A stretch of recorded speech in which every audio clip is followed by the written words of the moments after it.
Hi, hello everybody.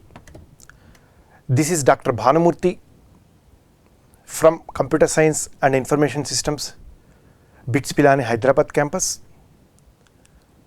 I will be going to give lectures on this course called Discrete Structures for Computer Science. And this course at some places is also called Discrete Mathematics. This course aims to provide the required fundamentals of mathematics that is needed for future studies of computer science. For that matter, any study, any progress in computer science. To make any progress in computer science, whatever mathematical foundations are required, we'll deal in this particular course. So, first we'll see what mathematics is and what this portion of mathematics, discrete mathematics, constitutes of. Mathematics, we all know that it is not just about numbers, it is much more than numbers. One way you can define mathematics is, it is most generally the study of any and all truths about any and all well-defined concepts. What I mean here is, you define some concepts, well-defined concepts, precise concepts which are very precise in nature, and then you put forth some axioms and rules that becomes a mathematical system, and then you talk some facts about the system that you have laid down. Whenever you are talking some facts, or whenever you are making some unarguable consequences of these rules, then actually you are talking mathematics. These concepts need not be numbers, as we have seen in our earlier days of mathematics study. It can be about, the concepts may be about symbols, it can be about sounds, it can be about images, or it can be about anything for that matter. So, what is this class? What do we mean by discrete structures? We will see first. A set, as all of us know, it is just collection of some elements. When I say V is AEIOU, a set consisting of elements AEIOU, that is what I mean by a set. V is equal to AEIOU, isn't it? And then we know a matrix is a rectangular array of numbers arranged in horizontal and vertical columns, and typically an array will look like this: 1, 2, 4, 3, 8, 11, isn't it? This is a matrix. Numbers arranged in horizontal and vertical rows and columns. Basically, these sets, matrices, and in fact sequences, series, all these things are called mathematical objects. A set is a mathematical object. A matrix is a mathematical object. Now, a collection of these mathematical objects with some operations defined on them. What I mean by operation, in set, on sets I got a number of operators. One operator can be union. Union of two sets is the writing down all elements of these two sets. That is what the union typically means, basically means. Of course, you don't write the guys who are repeated twice. That is an operator. And an intersection of two sets is nothing but the guys who are present on both the sets, I will write them. That is what intersection means. These are operations that I mean. So, collection of mathematical objects with operations defined on them and accompanying some properties.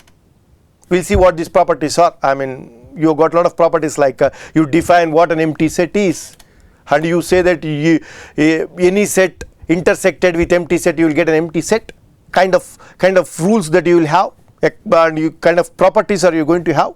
All these three together is nothing but a mathematical structure or a mathematical system. If you go to sets example, you have got set as mathematical objects, you have got certain mathematical objects like sets, and then you will have some operators on them in terms of union, intersection, transpose and all, negation, not of the set and all. These are all the operators, complement of a set and all. These are the operators that are operating on the sets. These, along with some of the properties, is called a mathematical structure. Okay, because sets along with these operators is called a mathematical structure. Now let us see what are discrete structures. This course is basically discrete mathematical structures for computer science, or discrete structures for computer science. Let us understand what does discrete here means. It is not the discrete that we use elsewhere. This discrete is different from what we use. Actually, we use discrete, and there's another meaning altogether for discrete. It is secret. Discrete, D-I-S-C-R-E-E-T means it is a secret. It's a coded thing. We are talking here discrete, D-I-S-C-R-E-T. What does it mean is, it is distinct, separable atomic parts. If you take an analogy, discrete versus continuous is something like digital versus analog. Or if you go further, formally if I have to define, I have got a collection of elements. I will say there are discrete elements if I am able to rank all the guys in the set. If I am able to rank all of them, then I will say what I have got is discrete collection of elements. Formally speaking, you should have a bijection that is running from the collection of elements to natural numbers. Then we say that it is discrete. You should be able to count them. You should be able to rank them. We'll see what is countable and uncountable. Basically, any collection of elements which is countable is discrete for us. Like integers, people, house and all. And in fact, you can refer that set of all integers is countable, whereas set of real numbers is not countable. So whatever the collection of elements that is countable is interesting to us. So discrete mathematical structure or discrete structures is nothing but they are structure which are used to represent discrete objects and relationships between these objects. Okay, you have got discrete objects and you try to talk relationships between them, then how to represent these guys is what this structure is about. Then discrete maths is mathematical study of discrete objects and structures. And structures, when I say discrete structures are structures in a larger sense, people also use it as complex objects which are built from simpler mathematical objects with some pattern. You define a pattern and you define complex object out of the basic mathematical objects, then also you can call it as a mathematical structure, which are discrete by nature. That is what we are interested in. We will see why we are interested in, as computer science students, why we are interested in this discrete maths, that we will see now. And before that, let us just have a look at what are all the mathematical objects that are available for us now. It's a very huge chart. It's as huge as this, and it is not limited just by this picture. These are all mathematical objects. I mean, one of the mathematical objects that we all are aware is sets. And now complex mathematical objects like say topological spaces or relations or models are all built from this basic mathematical structure that is set. And in fact, you can easily find out most of the structures have got their base as the simple mathematical structure that is set. Okay, this diagram is very roughly drawn. I can't put all the relationships between these mathematical objects. Actually, there are a lot more relationships than what I am depicting here. Okay, whatever I could depict, I depicted. I mean, the sets is the very basic mathematical structure that is being used by lot of other structures. So if you ask me why as a computer science student I have to study this particular course, I say whatever the information that you have got to store on a computer, you will be storing it as in terms of zeros and ones, isn't it? If you write a simple program and that program has to store something into the database, it stores all these things as some countable number of objects, isn't it? Each object in turn will be represented as a bit string inside the computer, isn't it? Basically, whatever you are storing is nothing but a discrete object that you are storing inside the computer, inside the memory of the computer. And these structures are nothing but discrete structures because it is countable. Most of the times you will store it as a bit string, isn't it? And whenever you are manipulating this data, that means whenever you have written a big program to manipulate the data that you have got either from the database or from the data that you are getting from the user, in both the cases all these manipulations are also countable, or also all these manipulations are discrete in nature, isn't it? So I love this kind of notion when somebody says that the basis of computing is discrete manipulations of discrete structures represented in memory. Do you agree or not? All the program, however big the big program can be running for 2 days, but it is nothing but some countable number of manipulations done on the discrete structure that is being stored inside the memory, be it RAM or be it a persistent memory, whatever it is. Okay, so this is very, very striking to me, at least. Discrete the basis of computing is nothing but discrete manipulations of discrete structures represented in memory.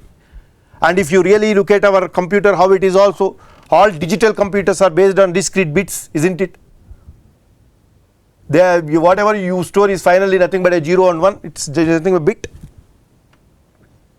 Therefore, even if you look at basic structure of the computer, it is nothing but nothing but set of circuits. Circuit is also a discrete structure for that matter. And of course operations, the execution of any complex algorithm that you write, they are also very much discrete in nature. So to study how the whole thing works, the manipulation of these discrete objects in a discrete way, the study of this discreteness helps us, or rather the study of discrete max helps us.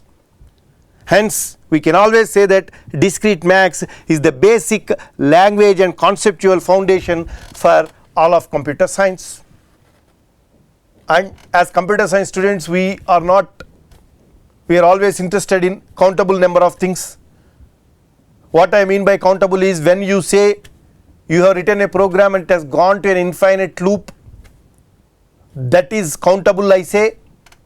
Why? Because at any point of time you will be able to say that I am in 1567th iteration. After some time you come to me and say that it is 11,25,367th iteration. Like that you will be able to rank each iteration, though it is an infinite loop. Here what I mean is that discrete doesn't mean that it is finite. It can be infinite set, but still you should be able to talk the countability of that set. or will be able to give a rank to each element of that particular set. As long as you are able to do that, you say the set is countable. And basically, as computer science students, we are all interested in countable things, not uncountable things.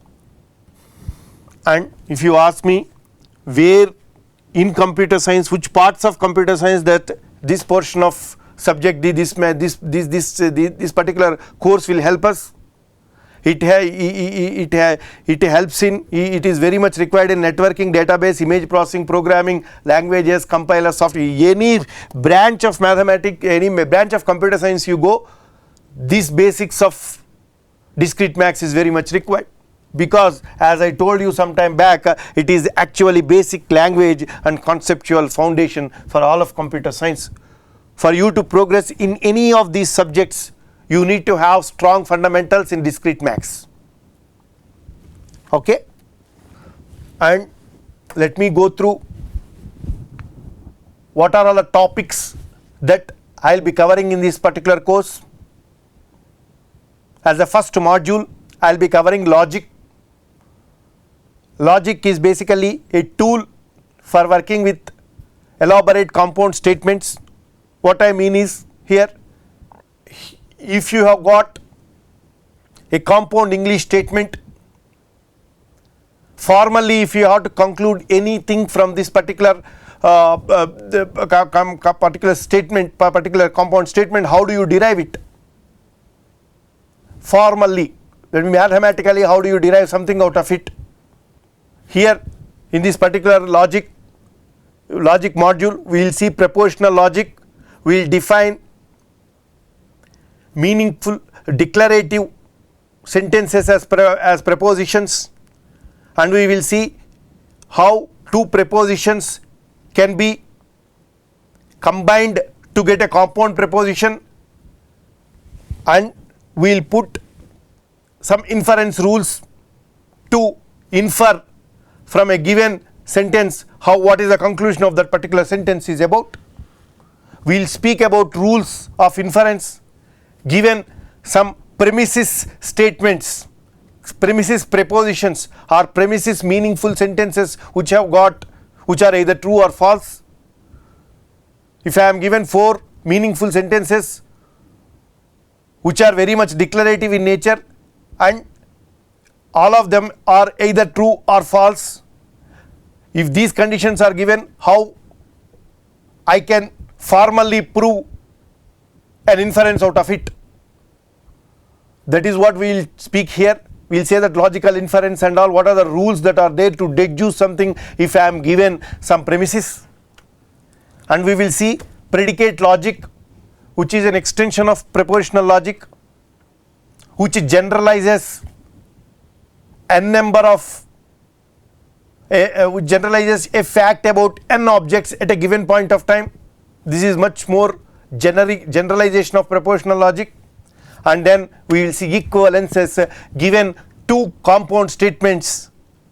They may be looking syntactically different, but they actually may be semantically same. How we can prove the equivalence of two compound statements, that is what we will see in this module.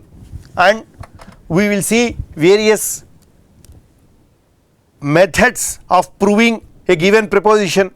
That means given a statement, whether it is true or not, to prove this particular thing, there are different methodologies to prove any given fact. We will see all of them with an example, to each of the technique. One is direct proof, another is indirect proof, another is vicious proof, another is trivial proof, another is proof by cases, another is proof by contradiction, another is proof by induction. Some of the things you might be knowing, like induction, proof by induction, you might be knowing already in your 10+2, you might have seen what induction is.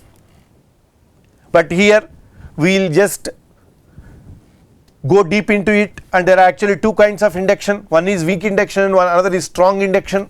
Weak induction is what you already know. We will see what strong induction is, and later we will also see what wonders it can do for us. And as you know, logic as a subject is very much fundamental to all mathematical disciplines, of course to computer science.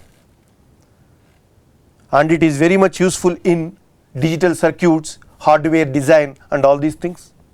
And to store the knowledge, basically when we are studying this artificial intelligence as a subject, people store knowledge by making use of this logic, but the concepts in the logic, and lots of other applications for that. And then as a second module, we will see sets. We have seen already what set is, and we will see some interesting facts about sets. And the other thing I would like to make here is we keep studying lot of mathematical structure, lot of discrete structures in this course. And one more interesting thing for you to figure out is most of these discrete structures, though they look different, fundamentally they are the same. That means taking a discrete structure like set, you can say that it is equivalent to another discrete structure called function. And you can say that though relations as another discrete object altogether exists, it is equivalent to sets. Equivalence of these discrete sets, basically they say one and the same. Okay, but whatever is convenient for you at a given point of time, get that definition of the discrete structure to solve the problem that you have got. We will see what sets are, and we will see what functions. Functions are very much used when you are doing analysis of algorithms, when you have got a problem and then there will be more than couple of algorithms which can solve that problem and give a solution to you. Then what all you are interested in is, out of these two algorithms, which is better for me and which is not better for me with respect to parameters like speed and space, time and space. At that point of time, people generally go for asymptotic analysis and all, asymptotic notation and all. There you need to have sound knowledge of functions. Not only that, when you go to cryptography or when you look at data structures like hash table and all, hash functions are heavily used. To get all the concepts there, we study functions, a very basic definition of functions and some vocabulary around functions. And relations are being exploited heavily in some branches of computer science, mainly in databases. Now whatever database that you hear nowadays, be it Oracle, be it Sybase, be it anything, most of these guys are called relational database management systems. That relational word comes from the relation that we are going to speak in this course. All the concepts or mathematical background or very concepts itself of RDBMS has been derived from these relations. We will see how RDBMS actually makes use of relations with a case study. We will see what an equivalence relation is. Basically, if you got a relation that is working on a set, if that relation happens to be equivalence, then that set can be actually partitioned into say n number of parts, where all the elements in each part are equal with respect to the relation that we are speaking of. When you have to study any facts about the set, then you really don't need to talk about all the elements of the set. You take one representative from each set and then talk the facts about and talk facts about these elements only. That should be sufficient, because once a set is like this, and if you got equivalence relation, what I am saying is it actually